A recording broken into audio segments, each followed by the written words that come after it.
I'm going to answer a few questions that you guys have been emailing me, but first, sitting in my lap here, Buddy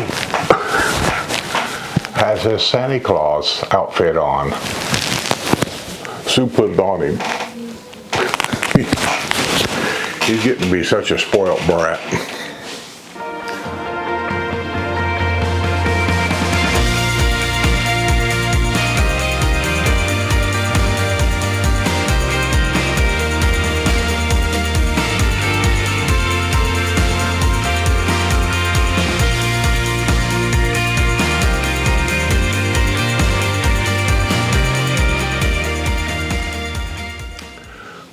One of the questions that I got from you guys was, why did I ever start a YouTube channel here? Well, it was very simple. I think I've explained it before, but let me explain it again. Is we done this to help others out. That's what my channel has always been about, was to inform other people that was thinking about buying here, or wanted to buy here, or thought they wanted to buy here, the information that we could possibly give them to help them out. Such as, I think I did video on that first house we bought here was online back in the day when buying something online was new. Transferring the money by wire from Indiana to here was fairly new, and it was nerve-wracking. And so we wanted to explain to people that they didn't have anything to worry about. And we went through a step-by-step process of how we done it. It might be a little different today because this was just been, I don't know, 15 years ago we done that. But it was nothing to worry about. And then, of course, when we came down, golf cart rides. Nobody was doing a YouTube channel here then at that time, full time with all this information on it. So we did golf cart rides, showing people what neighborhoods looked like, where we were staying, what the house looked like, and it showed to be a lot of interest in that. And so we just continued doing it. Now keep in mind, the process of videoing back then and uploading it and downloading it to YouTube and all that was totally different than it is today. Camera quality back then wasn't the best. So my little 2-minute videos were about as good as I could do and get it downloaded, because Wi-Fi back then also wasn't the best. So those videos did okay, I suppose, but they weren't the best, and I'll admit it, they wasn't the best. But that being said, I got a lot of interest in it, so I just kept doing it. I got a lot of questions.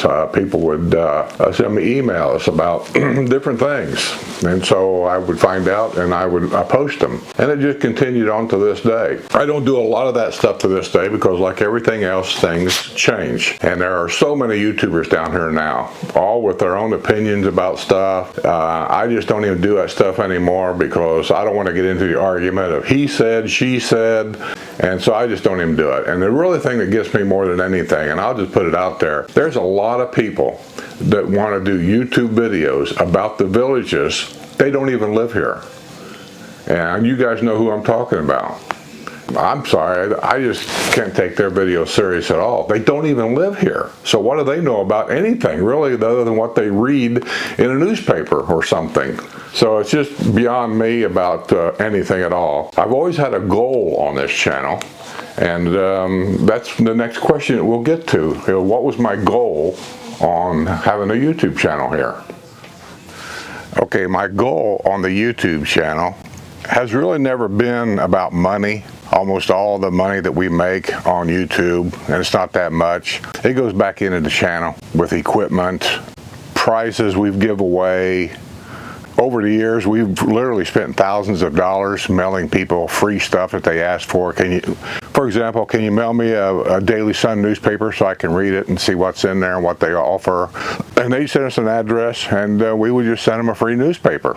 Or they would say, can you send us that Villages magazine? We'd be interested in looking at it. So we started sending them the Villages magazine. And I don't even know what all. You know, we'd sent people coffee cups and t-shirts and I don't even know what all. So all that money, basically, we spent it on stuff and gave it back to our viewers. All that basically was to help the channel grow, more subscribers. And there's a difference between subscribers and watching the videos. The goal for each one of those is different. I could explain it to you if you really want to know. The idea of having a lot of subscribers is only good for one thing, really. It's sponsorships. People that's got items that they want to sell and use your channel to help sell that product are looking for channels that has a lot of subscribers so they can reach a lot of people. Common sense. And the idea of watching is the more people that watches a video, the more money YouTube pays that person to put commercials on that video. So watching the video is about money. Subscriberships is about, it is money, but it's about sponsorships. Here's where that separates for me. If you ever noticed on my videos, I don't take very many sponsors at all. I turn them down literally every week. An example, I'll give you one. I got a email from some company, I guess it's whoever builds golf carts. And maybe some of these other people got it also, I don't know. Wanting me to cut a commercial for them and put it on my videos, and they wanted to sign a 6-month contract or something like that. And I contacted them. I'm pretty particular about who I sponsor, because over the years I've built up trust with most of my subscribers and watchers to the point where I don't want to lie to them in any way. And if I feel like I'm being manipulated in any way, I'm done, I'm out. So I got a hold of the company, and they sent me a copy, emailed it to me, a copy of the contract, said if I was interested, just sign that and, you know, fax it back to them or whatever. And I'm reading this thing. I don't want to laugh at it, but I'm just not going to do it. First of all, they had a list of things they wanted me to do per this contract. One was they wanted at least 3 videos a month, at least 10 minutes long, something like that. And they wanted me to point out all the positive aspects of this club car golf cart. And they give examples such as how it drives, how quiet it is, how smooth, easy steering, blah, blah, blah. Now keep in mind, I've never drove this club car at all. They want me to sign this contract before I even got a club car golf cart. And where's this club car golf cart coming from? I have no idea. I'm sure it's not coming from the Village store down there, because as you know, me and a developer, we don't see eye to eye on a lot of things. So I said, I'm not signing this. I mean, I've never even drove a club car golf cart. What do I know about it? So that's the kind of stuff you get into, and they haven't even discussed any kind of money. How much are you going to pay me? Isn't that funny? It's my channel, and yet they tell me how much they're going to pay me. And I always thought, well, I take offense to that. I should be telling them what I charge. And so there's another good reason why I walk away. Now, I know a lot of these YouTubers around here, they'll jump on an opportunity like that just to make an extra buck. I'm not going to do that. I'll venture to say I haven't made any money on my channels whatsoever. I don't even want to say what some of the things we do, because some of the things that we do, I kind of keep it quiet because it's a members only kind of thing. And if you want to know what they are, then you have to be a member. I've had a few commercials on my channel. I would rather do commercials or have sponsorships from people that work here and live here, such as my whole house no pressure wash system that I've had it done for 10 years. So far they've never approached me about sponsoring any of my videos, and I know I've brought them tens of thousands of dollars worth of business. And so, you know, it's a fine line of, do I continue telling you about this house wash system? I'm using it as an example, that's all, because I know it's good, I know it's great, the price is more than fair. Or do I stop telling you about that because they're not sponsoring my channels at all? They've never even asked me about it. And you know, see what I'm getting at? That's the hard part about it. Romaldo, the driveway painting guy. You know, people are always asking about Romaldo, and I send them Romaldo's email, I send them his phone number, his website. I send them everything I can to get in touch with Romaldo, but people continually want to ask me, how much does he charge? I can't answer that question. I don't do it. He does it. Prices change from year to year. The price of materials, the paint, the labor cost, all that goes up. And so you have to get a hold of him. And he charges about a square foot. I'll just put that out there real quick. He charges by the square footage of what you want to have done. It has nothing to do with the design. When I had my driveway done, he gives you this book with 1,000 different designs in it to help you get an idea what you want, or you come up with your own design. I asked him straight out, I said, how much does this design cost? All designs are the same price. Has nothing to do with the design, the cost of it. It has to do with square footage, period. So once he gets the square footage, he'll give you how much it costs, and then you pick out a design and make one up, whatever you want. So that's how it works with him. The Medicare expert, the guru guy about Medicare systems down here, Florida insurance systems, and I don't know, some other stuff he does. I took advertisement from him. One is he kind of sponsors my channel because he's a Patreon member of mine, and he pays a monthly fee, and so I take that as supporting my channel, and so when he wants to advertise something, I'm more than glad to do that. He comes by on Porch Sitting every now and then, usually around October or so when Medicare systems are coming up for renewals. So, you know, I'm more than glad to do that for him. He helps me out, I help him out. That's the way it works. But I know how he is, I know how his work is, I know how knowledgeable he is, and so that's why I take sponsorship from him, because I know what he is. And so I'm not going to sponsor from commercial from some willy-nilly company that I don't even know where they're at, don't know who they are. I don't care what their money is, what they're going to pay. I don't care. It's just that simple. I'm just not going to take it unless I know what's going on. I want to know who you are. I want to come and talk to you. I want to check out your operation if I can. And I'll tell you what I'm going to charge. And if you want to do it on a contract basis, that's fine. If you want to do one commercial on there, that's fine. And check it out, that's fine. I'm really not sure I'm going to do that either. But, you know, I'm just saying, I just don't take sponsorships from anybody. That's why you don't see very many of them on my channels. Just like my Patreon members and my YouTube members. There's no commercials on those channels. They're separate from YouTube, by the way. It's not the same thing. They pay a monthly fee to see videos. Now, there are some videos that I put on there that you don't see on YouTube because I can do that. And there are some videos that are on YouTube that they don't get. That ain't very many, but they don't, because generally speaking, I've got so many videos coming up for Patreon, I don't want to overload them. This one here for Christmas holidays, this one here could be an overload, I don't know. They haven't complained yet. And so anyway, I don't give them commercials because I don't need that money off of that commercial because they're paying the monthly fee, and so I just don't need commercial money on Patreon. Now, when I cut a news video, and let's say I've got a commercial on there, and it's happened a couple of times. Let's say the Medicare Guru's got I don't know, a 2 or 3 minute commercial on there. I'll go ahead and put it in the video, and then I post it sometimes to Patreon, and I forget. I need to go back in there and cut that commercial out so they don't have to deal with it if they don't want to. But I generally don't, because it's another process of going back in. I don't want to get to it. It's just another process of editing that video over and over and over again. And after a while, you edit something so many times, you start to lose the clarity of the video. The color starts to get a little off. So I just don't like to download things no more than I have to. So with that, somebody asked me, what was the goal of my YouTube channel? So we'll get into that next. So I'll answer that question. What's my goal? Okay, what's my goal?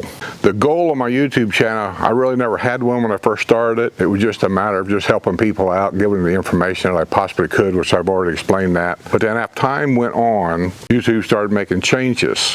One of the changes was that if you had 100,000 subscribers, you got this little YouTube button. You guys have seen them before. I always thought, well, that'd be kind of cool to have that, you know.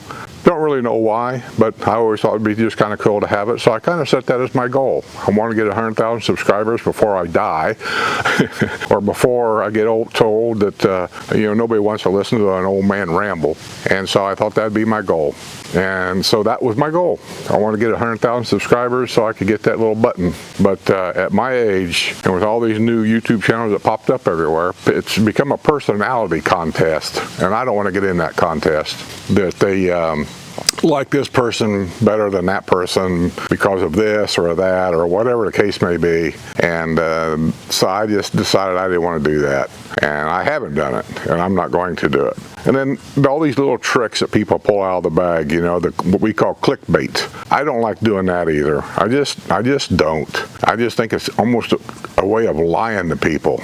And even though I've talked to a couple other YouTubers, and they tell me, they say, hey, you got to get them to click on the video, you know, to make that extra dollar, which, once again, making that extra dollar has never been my goal. I do treat this like a business, because if you have income that comes in from YouTube, they send you, what is it, 1044 or whatever. And then I get the IRS reports from Patreon. So I have to file taxes on all that stuff. So by treating it as a business, what I mean is, if I buy a new camera that costs, say, $1,000, that goes in the books, because that's tax deductible. So, you know, that's what I mean by treat it like a business. So I have to keep records of it, and have to turn it in. And it just gets harder by the year. You know, you got to file quarterly reports and things. You don't have to, I suppose, but I do. So anyway, that's it. That's my goal. I just want to get 100,000 subscribers, but I don't think I'm ever going to make it, because like I said, people have decided that they like other people better than me for whatever the reasons are, and they have that right to do that. And my channels are still growing, but fairly slow, really. So I'm not even going to worry about that 100,000 subscriber thing anymore. I pretty much just give that up. Will my channel ever take a turn to a different way of doing things? And somebody asked that. I see. Well, the answer to that's yes. I've actually considered a couple of things. If you've watched my channel long enough, you'll see where I've changed things several times. I don't even know how many times. We tried a live show, thinking maybe we'd add that live show in there. And it was okay, but we really never gained that many subscribers or anything because of it. And then we thought, well, we'll add a game. And so we added a game, and then at one point we added 2 games, and then we was giving away prizes. They varied anywhere from $50 to $200 per game in prizes. And you say, where'd you get that money? Well, I said on the game. The money comes from the super chats and the super stickers during the WNL show, Wednesday night live show. And all that money went back into that show. Like I say, I put back everything into the channel. I very seldom make anything. And that just didn't seem to take off, and all the girls were volunteering to do certain things. We were given updates. So we had a reporter for the 3 squares at a time. We had a reporter for the Spanish Springs Town Square, Lake Sumter Town Square, and then Brownwood Town Square. And I don't know, it just didn't take off. People just didn't seem to get it, or they were watching other people. I don't know. So after almost 3 years of it, it was just a big waste of time as far as I'm concerned. I said, we're done, and I haven't done anything since. We have considered thinking about, and I'm not saying we're going to do it, we discussed it over my crew. The WNL people that work with me on Wednesday Night Live, I affectionately call them the crew. The WNL crew, but then I shorten it, call it the crew. So when I talk about the crew, and if you're not sure what I'm talking about, that's who I'm talking about, the crew. The crew has changed over the years. It started out with Melody and me.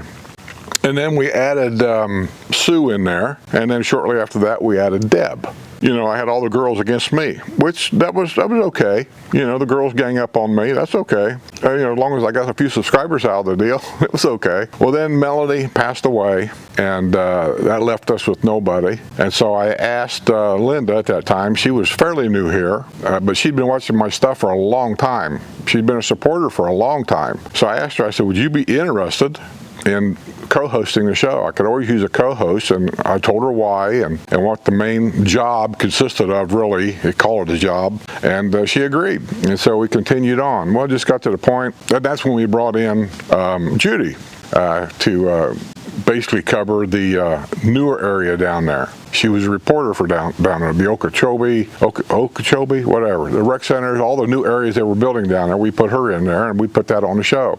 Well, that just didn't work out, so I just said, that's it, we're done. And I surprised all the girls when I did it. I just called them all up and said, we're done, I'm not doing it anymore. Because they were all sending me emails wanting to know, you know, who our guest was going to be this month, and so on and so forth. And I just said, we're done, I'm not doing it anymore. I'm not going to ask you guys to waste your time. We're not growing because of the channel. People aren't interested in it. So I said, the viewers has canceled this show, so we're done. Do I plan on continuing with porch setting? Yeah, I don't have no reason to stop it. Sue likes doing it, and I'll be honest with you, if it was up to me, I would have probably quit doing porch setting a year ago, because we're not getting that many people coming to the show at all. I don't think I've hit but 200 people at one time on the show. People for some reason just don't want to come to a live show. I don't get it, but that's fine. So anyway, I'd have quit doing it a year ago, but Sue likes doing it, and she likes staying in contact with all the girls out there. And if you guys will watch that show at the very beginning, that's the first comments you see out there. Oh, Sue, I like your hair. Oh, Sue, I like your blouse. Oh, Sue, I really love the flowers. Those are all girls. You know, so I do it because she wants to do it, and that's fine. It's not a big deal. I sometimes think 2 hours is too long, but we set it at 2 hours a long time ago. I mean, I've been doing porch setting now for, and I'm going to take a guess here, over 3 years. And so we intend to keep on doing it, I think, for a while anyway. The news. Everybody knows that the news is, I'm just reading the news. I don't get in a car. I don't have a camera crew. We don't run around the villages filming and interviewing and talking to people. If it was something important that I could get to, I would, but we don't, and I'm not going to. I basically just read the news to you. And the reason why I started doing that is I got an email one time from I'll say a company, I don't know how else to put it, a group of people. Anyway, they're blind, and they said that they were interested in the villages. They can't read, and the internet newspaper, which is thevillagesnews.com, that's where I get most of it, they don't have a braille or anything, so they was wanting to know if there's any way that I could read the news to them. I thought about that for a while, and I thought, you know what, I could just make a little show and read some of the highlights, not all of it, but some highlights. Well, over the years, it's developed to what it is. The news, I've been doing the news now for 3 or 4 years, I think. If you go back to the very first news in the archives, you'll see the difference. And today, I think sometimes I have fun with it, with the camel walking around, the birds flying around, or whatever. I just have fun with it. But really, if you look at the quality of it, and I'm not the best reader, I'll admit it, I'm not the best reader. I think I'm a little dyslexic. I have a reason for saying that. And by reading the news every week, for me, it's almost like therapy. It helps my brain relate to words better, I think. And I'm getting them the news. And I get emails from these people on a regular basis. And I appreciate it. I really do. So that's why I do that. And I've been doing the news, like I said, for over 3 years, I think. And it's developed into what it is now. I sometimes look at it, and maybe it's me being partial to myself. I don't know. I look at it and thinking, my news could be on the CBS News. I think I'm just as professional and just as good as they are on TV. The difference is I'm everything. I'm the producer, I'm the director, I'm the editor, I'm the background person. You know, that stuff you see in the background there, that's a green screen, and I have to do all that. I have to get all the stuff ready to go back there, and the pictures that come down, I re-edit all those pictures all the time to make them better looking than what they are. And on the internet, sometimes they're a little grainy, and I like to edit them out, make them as clear as possible for you. I noticed my viewerships, especially on the news, skyrocket. For example, the one video I did about the invasion of all the apartment houses over there. People took that wrong too. So we'll just start there. I'm going to stop here, and then somebody asked about if I'm upset about so many people building homes around the villages. And one comment, I've got these a lot, saying, if you don't like it, you can always move, which I think really is a chicken shit comment. So we'll start there. The point of that video that I talked about all the building over there, the giant apartment houses and all the different neighborhoods that's building just on the outer edges of the villages. Trailwinds is a big one. There's 2 or 3 other huge building going on right now just across the street from the borderline of where the village of Caroline's at. Huge. I can't get in there to video that. I will if I can, but every time I go by there I look, and there's just no place for me to park. People are misinterpreting the video at all. People have a tendency to interpret things that ain't there. It just amazes me that you can say something, and the next thing you know, somebody is saying you said this, and you're looking at it going, I never said that, but that's what they interpret it. So let me explain it once and for all, so everybody that watches this understands exactly what I did, or what that video is all about. As I've said before, my channel is basically about information and basically to help people that's thinking about moving here or wanting to move here. That's what that video is about. That's all it's about. I wasn't complaining. You know, I don't intend on moving anytime soon. So stop interpreting things that I'm not saying. That video is to show people, if you're coming down here and you're going to spend $400, that's the average price of a home anymore, $400,000 to $450,000 here, and up from that, this is a problem. Everybody's building around the villages in massive amounts. Massive. Wildwood Commissioner is to blame for it. They're approving all this building. Why? Tax dollars. That's why they do it. Can I blame them for that? No. But if you want to talk about the traffic and all the building and all the construction and blah, blah, blah, they always point the finger at our developer. He just buys land and builds on it. Wildwood Commission has to approve it, and that's who's doing it. So if you got a problem with all this building, call your local commissioner. Down south is Don Wiley. Call him. That's who you're going to have to get to change some of this. And I'm not even sure they're going to change it, and I'm not sure that they should because it's tax dollars. But, you know, it's just something to think about. If you think about moving to a retirement community and where it's going to be peaceful and quiet and blah, blah, blah, well, you need to educate yourself about everything here, not just some things here. And that is one of the things that's happening here. And I take exception to it because they're building all these homes in all these different neighborhoods around here, and they're using the villages as a reason to sell them. You're only 5 minutes away from a town square, which is just right over here. And you don't have to have a bond payment here. We don't have a bond payment. The village just has a bond payment. And it goes on like that. There's just constant competition here. And I just don't like it. It's just, you're using us to sell homes, but the bottom line of it is, all them people that's buying them homes around here, and I'm not saying they don't have a right to, sure they do, but we came here to retire and enjoy the squares and enjoy everything we have here. They enjoy everything we have here, and they're not paying for any of it. See what I'm saying? And they're using us as a reason to sell them homes. And it's getting to the point that during the winter months, you decide you want to go somewhere, well, you may or may not go. Just like the different theaters they have. It's nothing for the tickets to be sold out in a matter of hours. And half of the tickets are not for village people. It's outsiders buying these tickets and coming in. And that's okay for the business, but it's not okay for the residents. I feel like we're taking a back seat to a lot of this. You go to a restaurant. Your favorite restaurant is full. You can't even get in to sit down at your normal table that you normally go to or whatever. And that's great for the restaurant, but it's not very good for the residents. And so that's all I'm saying is just know what you're getting into when you come here. You may have an idea of what a retirement community is. Actually, this is not a retirement community. It's a 55 plus community. So before you move into a 55 plus area, I would suggest getting a copy of that area's 55 plus rule. And if you got questions, ask them before you buy, because you may be disappointed. I get questions literally every day, generally after the news, saying, I thought that was a 55 plus area. I thought you had to be 55 years old to live there. That's the misconception I'm talking about. This is what you need to know. That might be true in some other 55 plus areas that I've been to, that you have to be 55.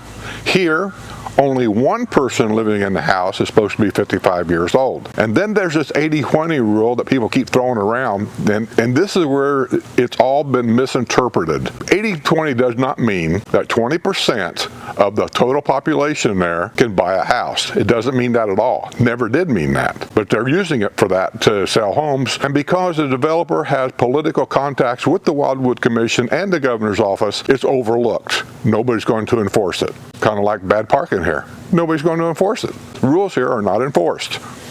Well, that's been the Q&A for this one. I hope you enjoyed it. I hope it helps out a little bit. If you have any more questions, give them to me. I'll keep them in a note, and maybe we'll do another one later down the road. If you didn't like it, let me know that too. Is this a waste of time? Let me know that too. That being said, I'm going to get out of here and tell everybody, I hope you had a very, very happy New Year and a Merry Christmas. Hope your family's safe and well, and I hope you got your health, because in the long run, that's all we all have, really, is our health. If you're not a member, consider it.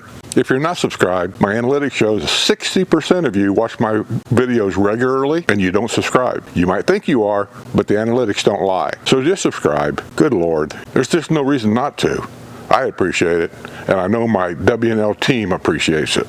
That being said, see you on the other side.